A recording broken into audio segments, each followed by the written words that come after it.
नमस्कार, मैं हूं गौरव अग्रवाल। 5 राज्यों की जनता ने एक बार फिर अपने नेताओं की, नीति निर्माताओं की किस्मत का फैसला कर दिया है। सवाल उन राज्यों का है जहां उलटफेर की संभावना है। बीजेपी नॉर्थ ईस्ट में पहली बार कमल खिलाने की उम्मीद लगाए बैठी है, तो कभी लेफ्ट का गढ़ रहा पश्चिम बंगाल एक बार फिर दीदी को अपनाने की तरफ बढ़ता दिख रहा है, जिसके राष्ट्रीय राजनीति में भी कई मायने हैं। सवाल तमिलनाडु का भी है, जहां सत्ता हमेशा 2 पार्टियों के बीच घूमती रही है।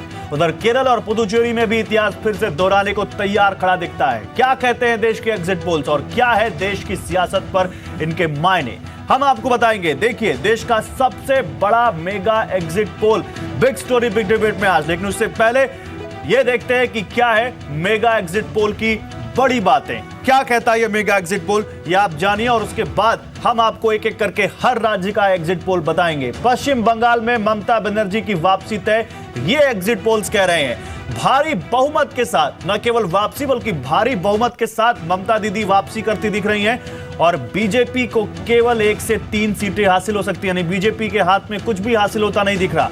असम में पहली बार बीजेपी सत्ता हासिल कर सकती है, यह बड़ी चौंकाने वाली बात आई है एग्जिट पोल में। असम में प्रचंड बहुमत मिलता दिख रहा है बीजेपी को। पिछले चुनाव में असम में कांग्रेस को 78 सीटें मिली थी 126 में, और इस बार इससे कहीं ज्यादा बीजेपी को दे रहे हैं एग्जिट पोल। इस बार कांग्रेस को करीब 30 सीटें मिल सकती हैं असम में। तमिलनाडु में बड़ा उलटफेर दिख सकता है और अम्मा यानी जयललिता, जिनको लोग अम्मा भी कहते हैं, उनकी पार्टी को हार मिल सकती है और करुणानिधि की डीएमके एक बार फिर से सत्ता में आ सकती है। उधर ओमान चांडी की सरकार जा सकती है। जी हां, यूडीएफ की जगह एलडीएफ यानी सीपीएम एक बार फिर से अपना गढ़ हासिल कर सकता है केरल में, यह कह रहे हैं एग्जिट पोल। तो बड़े दिलचस्प हैं ये एग्जिट पोल और इन एग्जिट पोल्स को केवल उनके राज्यों से जोड़ के मत देखिए। इन एग्जिट पोल्स के राष्ट्रीय राजनीति में भी बहुत मायने हैं और आने वाले दिनों में भी बहुत इनके आपको इनके असर दिख सकते हैं दूसरे राज्यों में, चाहे वो यूपी हो, पंजाब हो, उत्तराखंड हो। उन राज्यों में भी इन चुनावों का असर अगर कहें मोमेंटम बने तो गलत नहीं होगा। लेकिन सबसे पहले मेरे साथ जो एक खास पैनल उनके उसके बारे में बता दूं आपको, और उसके बाद हम आपको एग्जिट पोल बताते हैं असम का। मेरे साथ जफर इस्लाम होंगे, spokesperson BJP, Rajiv Ranjan JDU, PL Punia Congress से और अनिल आनंद सीनियर जर्नलिस्ट मेरे साथ इस पैनल बने हुए। और मेरे साथ सोमनाथ सिंगर रॉय भी हैं, टीएमसी सपोर्टर। आप सभी का स्वागत है, आप सबसे बात करेंगे। लेकिन जल्दी से असम के बारे में बताते हैं आपको एग्जिट पोल क्या कहते हैं।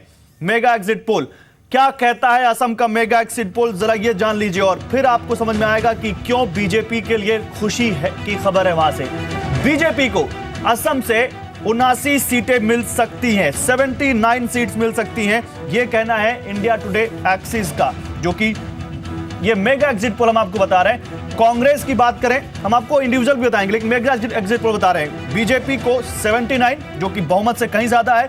कांग्रेस को 32 सीटें मिल सकती हैं। AIUDF, जिसकी अगवानी बदरुद्दीन अजमल कर रहे हैं, उनको 11 सीटें मिल सकती हैं, बदरुद्दीन अजमल, और अदर्स को 4 सीटें मिल सकती हैं। और बड़ा ही इंटरेस्टिंग रहा है असम का इलेक्शन। सबसे ज्यादा प्रधानमंत्री नरेंद्र मोदी ने असम पे जोर दिया। 11 रैलियां सबसे ज्यादा उन्होंने असम में की और उसका असर अब दिख रहा है। सर्बानंद सोनोवाल का चेहरा सामने रखा और उसके बाद ये कहीं ना कहीं चौंकाने वाले नतीजे असम से आते हुए। ये मेगा एग्जिट पोल, और हम आपको ये mega exit poll 4 exit poll का एवरेज दिखा रहे हैं। यानी एक एग्जिट पोल का नहीं, 4 एग्जिट पोल हैं जिनका हम एवरेज दिखा रहे हैं, जो कहीं ना कहीं ज्यादा सटीक बैठता है। क्योंकि कुछ एग्जिट पोल ने 90 सीट्स तक दी हुई है, 93 सीट्स तक दी हुई है, तो किसी ने 57 सीट तक ही समेटा है बीजेपी को, और उनका एवरेज निकालें तो कहीं ना कहीं 79 सीटें बीजेपी को मिलती दिख रही हैं यहां पर असम में। और इसी बात पर यहां पर सबसे बड़ी चौंकाने वाली बात लग रही है, क्योंकि असम में लोगों को लग रहा था कि बीजेपी अच्छा करेगी, लेकिन इतना अच्छा करेगी। अनिल आनंद, एक कमेंट सबसे पहले आपसे ही, आपको लग रहा था इतना अच्छा करेगी बीजेपी? आपने सही कहा, ये तो लग रहा था कि जैसे आपने शुरू में कहा भी कि भारतीय जनता पार्टी का इस इलेक्शन जो राउंड हुआ, कहीं सबसे बड़ा स्टेक कहीं था उनका तो असम पे था, और उनको एक अच्छी जीत की जरूरत भी है, खासकर बिहार के डिबेकल के बाद। और आपने सही कहा, प्रधानमंत्री खुद उन्होंने बहुत सारी रैली, 10-11 रैलीज वहां पे की। पार्टी प्रेसिडेंट अमित शाह साहब ने वहां पे रैलीज की। तमाम दिग्गज नेता बीजेपी के और केंद्रीय मंत्री वहां रहे, ज्यादा घूमे, पब्लिक मीटिंग्स की। हैरानकुन तो है, लेकिन कुछ हलकों का मानना था कि शायद चुनाव एक तरफ ही जाएगा। अगर बीजेपी लीड करती है तो एक तरफ, और कांग्रेस करती है तो तब भी एक तरफ। उस लिहाज से एग्जिट पोल अगर उन पॉलिटिकल पंडित्स की माने जाए तो चौंकाने वाला नहीं है। लेकिन फिर भी इतनी बड़ी बढ़त अगर आती है तो जाहिर है बीजेपी के लिए एक बहुत बड़ा शॉट इन द आर्म, जैसे इंग्लिश में हम कहते हैं, खासकर बिहार की हार के बाद। हम पश्चिम बंगाल का भी exit poll, mega exit poll देख लेते हैं, उसके बाद पॉलिटिकल फ्रंट खोलते हैं। पश्चिम बंगाल में क्या कह रहे हैं मेगा एग्जिट पोल, जल्दी से ही जान लेते हैं। उसके बाद जो हमारे साथ पॉलिटिकल इस वक्त रिप्रेजेंटेटिव्स हैं, जो सियासतदान इस वक्त मेरे साथ इस पैनल में, उनसे हम बात करेंगे। और पश्चिम बंगाल का मेगा एग्जिट पोल जो बताता है, उसके मुताबिक पश्चिम बंगाल में ममता दीदी की वापसी होती दिख रही है। ये 4 एग्जिट पोल का एवरेज हम आपको बता रहे हैं पश्चिम बंगाल में, आप देख सकते हैं, जो कि बताते हैं कि टीएमसी को 200 सीटें, जी हां 294 में से 200 सीटें ममता दीदी को मिलती दिख रही है मेगा एग्जिट पोल में। जबकि अगर सीपीएम प्लस, जिसमें कांग्रेस भी शामिल है, वो 86 सीटों पर सिमटते दिख रहे हैं। सीपीएम और कांग्रेस ने गठबंधन करके इस बार चुनाव लड़ा है पश्चिम बंगाल में। बीजेपी थोड़ी सी बेटर सिचुएशन में, क्योंकि पिछले चुनाव अगर हम 2011 का विधानसभा चुनाव देखें तो खाता नहीं खुला था बीजेपी का उस चुनाव में, और इस बार 6 सीटें इस मेगा एग्जिट पोल के जरिए दिख रही है। तो पश्चिम बंगाल में धीरे धीरे, लेकिन जिस तरह से पश्चिम बंगाल में बीजेपी ने चुनाव लड़ा, क्या उतना ये एग्जिट पोल में जो बता रहा है उतना पर्याप्त है, इस पर भी बात करेंगे। और अदर्स 28 सीटें, अदर्स को 2 सीटें मिलती दिख रही, जो कि 28 थी पिछली बार के चुनाव में, उससे 2 पर सिमटते दिख रहे हैं अदर्स। ये कह रहा है मेगा एग्जिट पोल पश्चिम बंगाल का। पीएल पुनिया, मैं अब पॉलिटिकल रिप्रेजेंटेटिव्स के लिए, जो सियासतदान मेरे साथ है, उनके लिए ये फ्रंट खोलूंगा और सबसे पहले आपका ही कमेंट लूंगा सर, क्योंकि आपका एक मजबूत गढ़ असम आपसे छूटता दिख रहा है और पश्चिम बंगाल में भी सीपीएम के साथ जाने का आपका ये दांव कामयाब होता नहीं दिख रहा है एग्जिट पोल्स में। आपका कमेंट सर, पीएल पुनिया। देखिए, ये एग्जिट पोल है और अगर ये सही भी होता है तो ये मुझे कोई ताज्जुब नहीं है, क्योंकि पिछली बार हमने 78 सीटों पे हमने जीत हासिल की थी। अब भारतीय जनता पार्टी का 79 लगभग बराबर उसमें आ रहा है। तो जिस तरीके से 15 साल तक कांग्रेस पार्टी ने वहाँ पर सत्ता में रही है, और आमतौर से 5 साल के बाद एंटी इनकम्बेंसी शुरू हो जाती है, तो 10 साल और फिर 15 साल तक वो चला, तो ये स्वाभाविक है कि एंटी इनकम्बेंसी कहीं ना कहीं तो सेट इन करती है। और नहीं सर, ये एंटी इनकम्बेंसी आपको पश्चिम बंगाल में मदद करती नहीं दिख रही है। ये एंटी इनकम्बेंसी आपको पश्चिम बंगाल में मदद करती नहीं दिख रही है। मैं बात कर लूं तो फिर हाँ, बोलिए। मैं जो पूछेंगे वही बात करेंगे। लेकिन आसाम में भारतीय जनता पार्टी का पूरा जोर रहा कि कांग्रेस पार्टी को किस तरह से कमजोर किया जाए, उनके लोगों को तोड़ा जाए।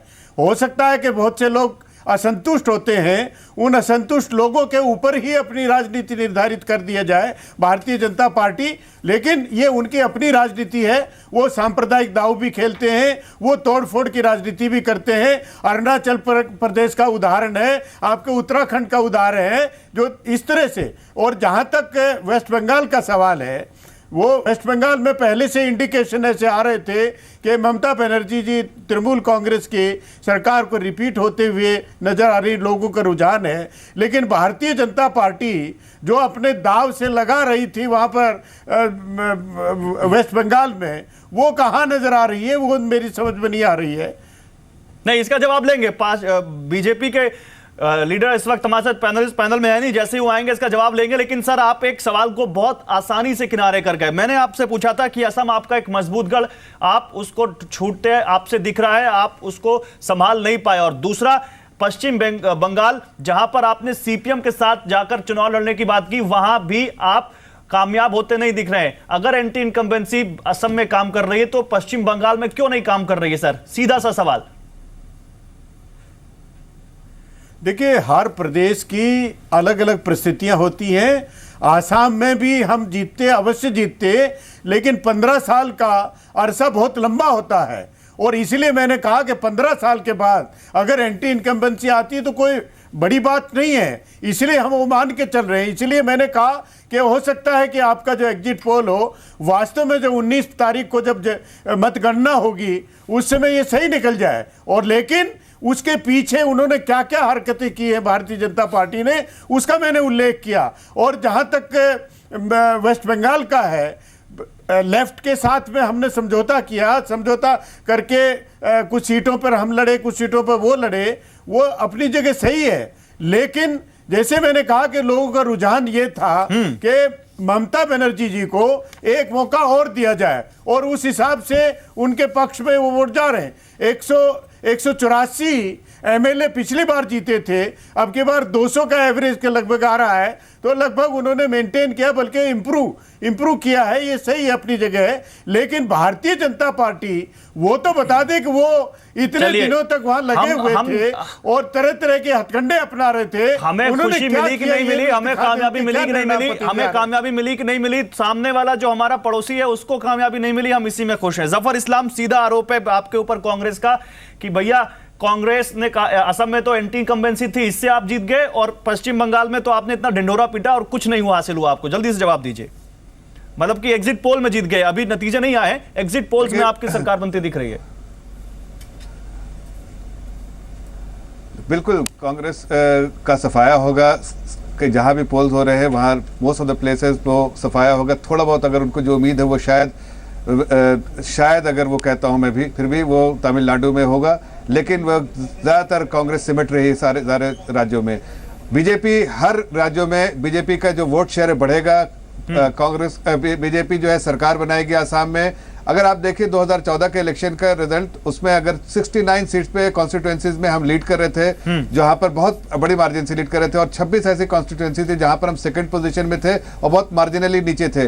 तो ये 90 से 93 का जो नंबर कुछ एजेंसीज दिखा रही हैं, मुझे लगता है कि 90 प्लस हमको आएगा और हम क्लीन स्वीप करेंगे, 2/3 मेजोरिटी हमारी आएगी असम में और हम आराम से सरकार बनाएंगे।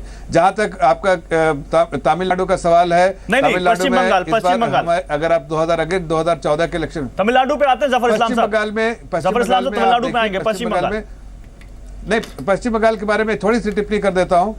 पश्चिम बंगाल में अगर आप 2014 के इलेक्शन में देखें तो हमारे 27 सीटों पे हम लीड कर रहे थे कॉन्स्टिट्यूएंसी में, ठीक है। और अगर हमारा जो गठबंधन अब है पश्चिम बंगाल में उससे 45 सीट्स पे है, और हमको लगता है कि 6 सीट जो दिखा रहे हैं, अभी आपने किसी एजेंसीज का दिखाया 6 सीट दिखा रही है, हमें लगता है कुछ से बहुत ज्यादा आएगी। नहीं, वो मेगा एग्जिट पोल है, कुछ एजेंसीज तो 0 दिखा रही हैं, कुछ 1 दिखा रही हैं, कुछ 2 दिखा रही हैं।